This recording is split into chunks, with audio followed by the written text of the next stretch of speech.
Shalom, selamat pagi. Perkenalkan, nama saya Elvira Sua, Prodi Studi Agama-Agama semester 3. Di sini saya akan mewawancarai salah satu teman saya tentang pengalaman dalam beragama.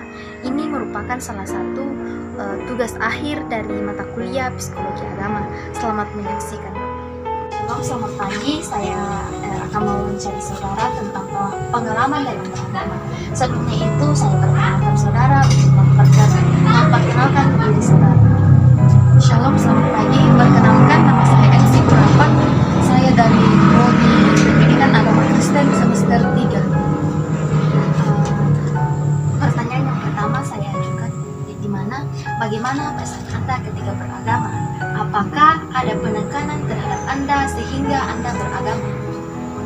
Ya, perasaan saya ketika saya beragama, tentunya saya merasa senang karena dari saya beragama, saya mendapatkan banyak hal. Yang pertama yaitu saya diajarkan untuk memiliki iman, kepercayaan, dan saya belajar tentang saling menghargai sesama. Bahkan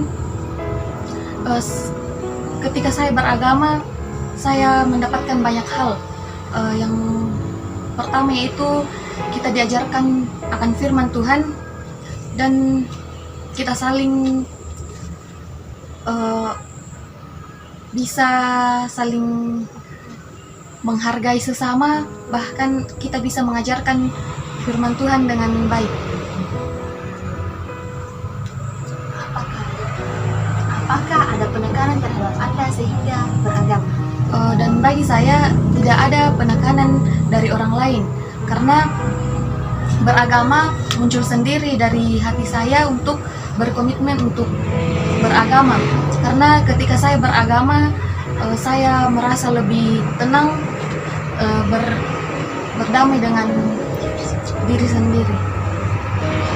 Pertanyaan yang kedua, bagaimana pandangan Anda ketika ada seseorang yang sakit, bukannya ke dokter atau kepada Tuhan, tetapi malah ke dukun? Bagaimana tanggapan Anda terhadap hal itu sesuai dengan kepercayaan Anda? Ya, menurut pandangan saya, ketika ada orang yang seperti itu, ketika ada orang sakit, lalu mereka tidak pergi ke dokter atau tidak meminta pertolongan kepada Tuhan, melainkan mereka pergi ke dukun, yang menurut pandangan saya, mereka belum percaya akan Tuhan Yesus.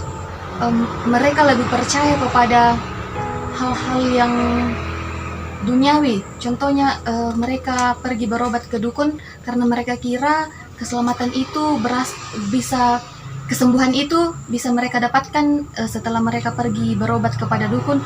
Contohnya ketika mereka diberikan obat, lalu mereka percaya bahwa mereka bisa sembuh dari pemberian dukun tersebut.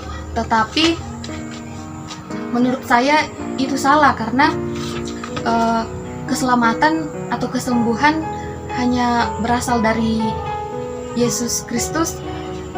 Dan ketika kita pergi berobat ke dokter, menurut saya itu sebagai wakil Tuhan yang dipercayakan bahwa mereka bisa menyembuhkan kita. Oke, terima kasih atas jawabannya. Saya menulis memberkati.